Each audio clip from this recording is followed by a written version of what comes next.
Paz para todos. No vídeo passado a gente viu um momento ímpar na vida de Abraão. Um momento surpreendente, maravilhoso, sabe? Falta adjetivo para falar o quanto que é glorioso viver esse momento, que eu tenho certeza que você, como um filho de Deus, já viveu. Se não viveu, pode ter certeza que você vai viver. É impossível um filho de Deus não viver esse momento uma vez que seja na vida. Sendo que eu acredito que a gente vive vários momentos desses. Que é o momento da promessa cumprida, é o momento em que acontece aquilo que foi prometido, aquilo que foi falado acontece. E aqui aconteceu na vida de Abraão. Nasce o filho da promessa, né? Nasce Isaac, o que significa riso. Mas sabemos que não é de só alegria que vive a nossa vida, né? E aqui vamos ver um momento complicado, que mesmo assim Deus, com a sua graça e com a sua misericórdia, reverte uma situação complicadíssima. E eu quero dizer isso para você também, que se você está vivendo uma situação complicada, Deus pode reverter, e através dessa palavra, eu tenho certeza que é exatamente o que ele vai fazer. Ele vai reverter essa situação. Está lá no livro de Gênesis, capítulo 21, versículo 8. O menino cresceu, ele está falando que o menino é Isaac, né? O menino cresceu e foi desmamado. No dia em que Isaac foi desmamado, Abraão deu uma grande festa, porque era muita alegria, muita felicidade. O filho de Sara, a mulher que ele amava, deu à luz ao primogênito de Sara, claro, né? Não é o primogênito de Abraão, mas é o primogênito de Sara, que Abraão teve um outro filho com H, que é Ismael. Então, um momento muito feliz, muito alegre, né? Festa, alegria.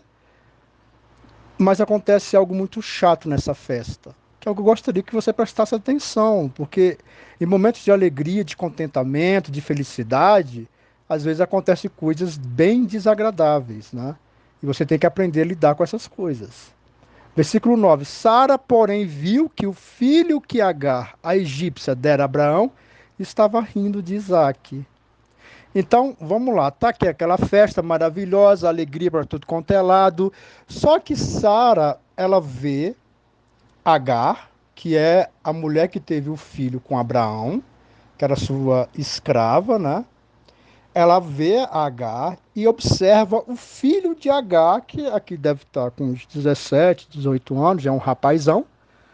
Mas o rapazão, ele zomba de Isaac. Talvez porque é o filho mais velho e faz aquelas brincadeiras sem graça.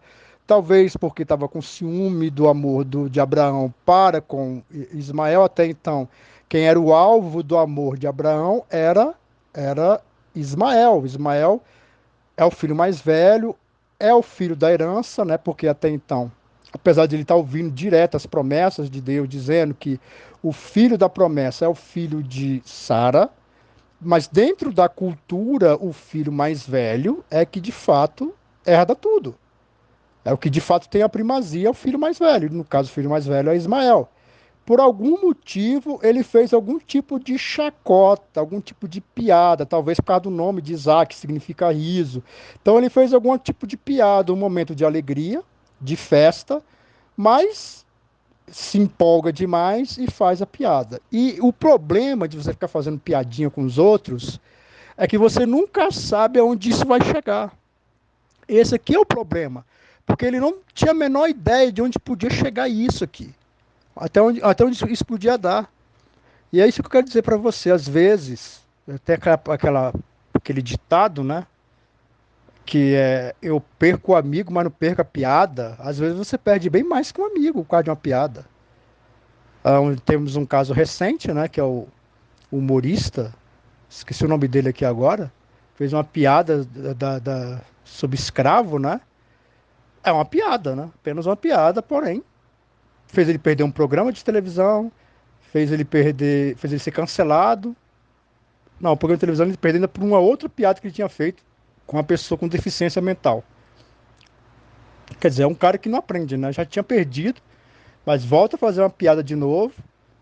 Eu não estou falando o nome dele porque eu esqueci o nome do humorista lá, do The Noite, né? Que tem o Danilo Gentili, tem mais a trupe dele lá, e tem um cara que era um humorista que ele foi cancelado, perdeu o programa, depois, por agora, um tempo agora atrás, ele fez uma nova piada e foi novamente cancelado, uma piada sobre escravidão, quer dizer, complicado, né? Então, só um exemplo de que você muitas vezes tem pessoas que bebem, né, para poder falar uma verdade, fala brincando, mas fala uma verdade, e você nunca sabe as proporções que isso pode tomar. Toma cuidado, tá fazendo graça, sabe? O ponto do cristianismo é o respeito. Isso é o que está nas escrituras. Eu sei que muitos cristãos não entenderam isso ainda, né, e eles não respeitam muitas coisas. Mas o ponto do cristianismo é o respeito. O respeito está em você ponderar o que você vai falar. Você pode falar, você pode e você tem que falar a verdade. Porém, existe a maneira certa de você falar. Existe também o ponto de se você tem o direito ou não de falar. Vou dar um exemplo aqui rápido. Um filho, por exemplo, que vai reclamar que o pai está bebendo. O pai está lá bêbado lá. E o filho vai lá e reclama na cara dele. Ó, você não pode fazer isso. Mas o filho tem o quê? Tem 13 anos. Ele não ganhou o direito, ele não é homem ainda para poder repreender o pai. O pai vai tratar ele com uma forma áspera e não vai aceitar. Por quê? Porque apesar de o filho estar dizendo uma verdade, mas o filho não ganhou o direito de dizer nada. Então, muitas vezes, primeiro você tem que ganhar o direito para poder falar as coisas. E também tem um outro momento também que tem pessoas que não querem ouvir. Não adianta você falar. Tem pessoas que você vai falar, você vai orientar, ela ela escuta, mas ela continua fazendo errado. Por quê? Porque ela não está querendo ouvir. Ela não está no ponto de ouvir. Então também tem essa também, se a pessoa quer ouvir a verdade. Porque se ela não quer ouvir, não adianta se falar. Então, existem várias nuances aqui que você tem que levar em conta quando você vai confrontar, vai falar. E principalmente se você vai fazer uma chacota, uma piada para provocar. Aí mais problema ainda. E aqui nós estamos vendo aqui um momento em que esse jovem aqui, enciumado, me parece, né? O texto não deixa claro, mas o fato é que ele faz algum tipo de piada que Sara não acha a menor graça. E aqui nós vamos ver a consequência. Sara, porém, viu que o filho de Agar, a egípcia, dera a Abraão, estava rindo de Isaque. E disse a Abraão: livra-se daquela escrava e do seu filho, porque ele jamais será herdeiro com meu filho Isaque. Então, primeiro aqui ela fala uma verdade. De fato, a promessa é para Isaque, não é para Ismael. Não vai ser. Mas aqui o que ela está fazendo aqui é diante da piada que o menino fez. Ela está completamente irada, uma mãe defendendo o seu filho. E ela fala algo que jamais Abraão faria. Abraão jamais faria isso. Tanto que é a atitude de Abraão. Isso perturbou demais Abraão, pois envolvia um filho seu. Era um momento de alegria. Ele estava fazendo a festa porque o filho tinha sido desmamado, né? Isaac. Ele tem um filho mais velho que ele ama, protege, confia. O filho mais velho, através de um ciúme, provavelmente, faz uma piada, talvez com o nome do menino que era Riso, fica rindo, a mãe vê, fica descontrolada e fala: você tem que suma com esse menino daqui. Eu não quero nem esse menino e nem H aqui, suma com eles aqui. É claro que Abraão jamais iria fazer isso. Por isso que ele se perturbou. Você acha que eu vou fazer isso com o filho meu? Você acha que eu vou fazer isso com o filho meu? Ele se perturbou demais aqui. Mas olha que interessante. Fazia tempo que Deus não visitava Abraão, hein? Fazia um certo tempo que Deus não visitava Abraão. E agora vem Deus, a Bíblia não diz como, se foi uma teofania, uma visão, um sonho, mas Deus vem e fala com Abraão e fala uma coisa bem interessante. Olha o que Deus fala no versículo 12. Mas Deus lhe disse: não se perturba por causa do menino e da escrava. Atenda a tudo que Sara lhe pedir, porque será por meio de Isaque que a sua descendência há de ser considerada. Mas também o filho da escrava farei um povo, pois ele é seu descendente. Então, Deus vem. Primeiro Abraão diz, ó, ele fica perturbado, porque estava mexendo com o filho dele, e é óbvio, é claríssimo aqui, que ele jamais iria fazer algum tipo de mal ao seu filho, Ismael, jamais. Porém, Deus visita Abraão e diz: atenda o que Sara falou. É para fazer exatamente o que Sara falou. E aí Deus diz: eu de fato tenho um plano com Isaque. Porém, eu não vou desamparar, estou falando com as minhas palavras, eu não vou desamparar o filho da escrava. Ele também será seu descendente.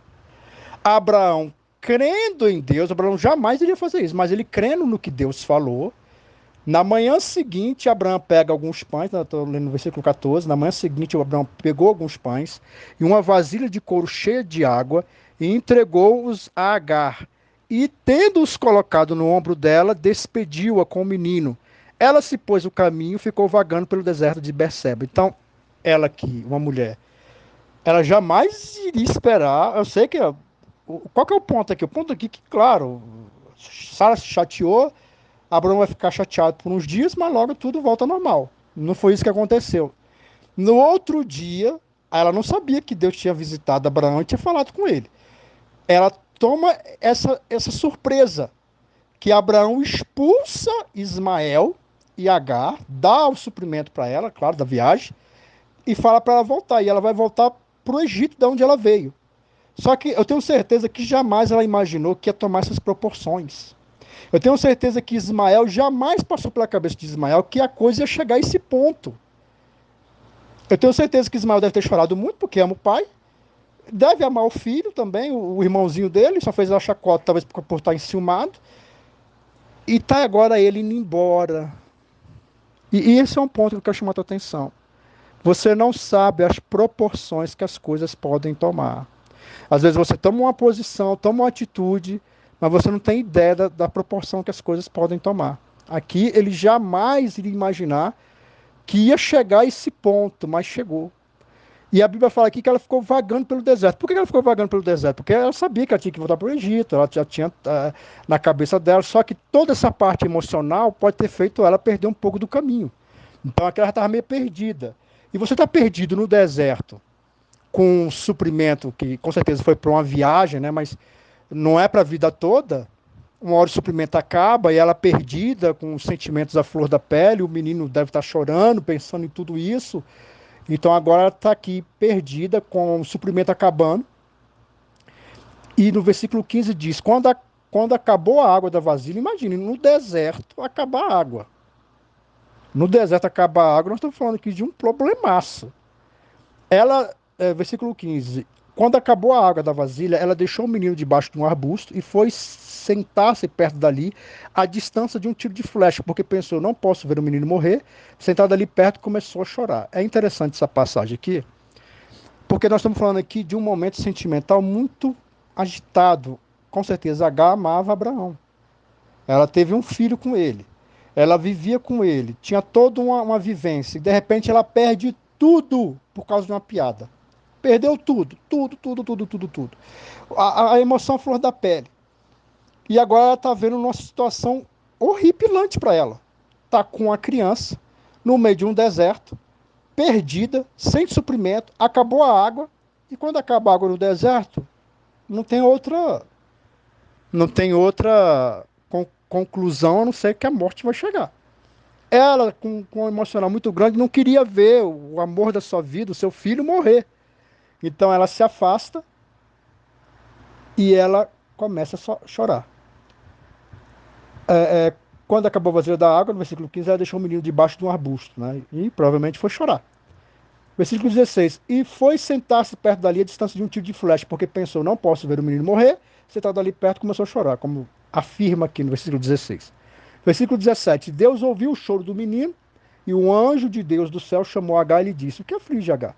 Não tenha medo, Deus ouviu o menino chorar lá de onde você o deixou. Levante o menino e tome-o pela mão, porque farei dele um grande povo. Então, ela foi chorar, ela está lá desesperada, porém, a palavra de Deus afirma que Deus ouviu o choro, não dela, ouviu o choro do menino, provavelmente arrependido, provavelmente chorando: meu Deus, por que eu fui fazer aquela piada? Por que eu fui fazer? Completamente arrependido. Eu quero dizer isso para você: o arrependimento traz a mão misericórdia de Deus. O evangelho a mensagem do evangelho é: arrependei-vos, porque o reino dos céus é chegado. Essa é a palavra que Jesus falou. E eu quero dizer para você: se arrepende, porque a mão do Eterno vai chegar até você e vai te tirar dessa situação difícil. A mão do Eterno vai se compadecer de você. A Bíblia fala que Deus ouviu o choro do menino. E a palavra é: levanta, pega o menino e prossiga na caminhada, sabe? Você está chorando, está cabisbaixo, eu não quero ver o menino morrer, eu estou aqui sem força, mas a palavra é: se levanta, para de chorar, limpa as lágrimas, pega o menino e continue a caminhada. E essa é a palavra que eu quero dizer para você. Se levanta, limpa as lágrimas. Ainda não acabou. Deus é contigo. Ele tem misericórdia de você. Ele está vendo o teu arrependimento. Ele vai te ajudar. Se levanta, mulher. Se levanta, porque Deus vai te ajudar. O versículo 19, então Deus lhe abriu os olhos e ela viu uma fonte, foi até lá, encheu de água a vasilha e deu a beber o menino. Então provavelmente o choro estava tampando a visão dela. Quando ela limpa as lágrimas, ela vê uma fonte de água. Eu quero te dizer que Deus está enviando uma fonte de água para você, para matar a tua sede. Você vai se levantar, vai limpar as lágrimas e a fonte virá até você.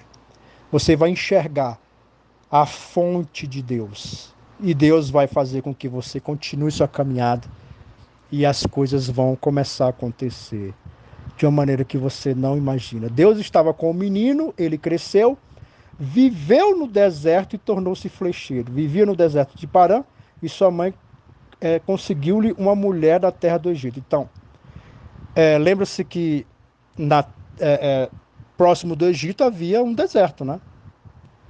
Só você ler o livro de, por exemplo, Êxodo, você vai ver isso, né? E a criança, ela cresceu, foi no deserto. Então, lá naquela, provavelmente, na fonte de água, ela ficou lá na fonte de água e lá mesmo ela fez a sua vida com esse menino. E ele se tornou muito bom com as flechas, se tornou muito hábil, né?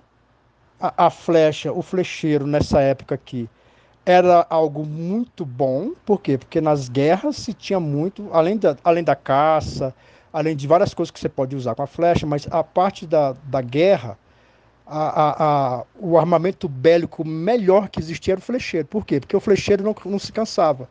O cara pegava uma espada, ia brigar com a espada, tal, aquele negócio todo, se cansava, se machucava, mas o flecheiro não. O flecheiro de longe, ele acerta a flecha, ele não se cansa, e a habilidade dele faz com que ele se torne uma pessoa, uma parte do armamentício muito potente, né?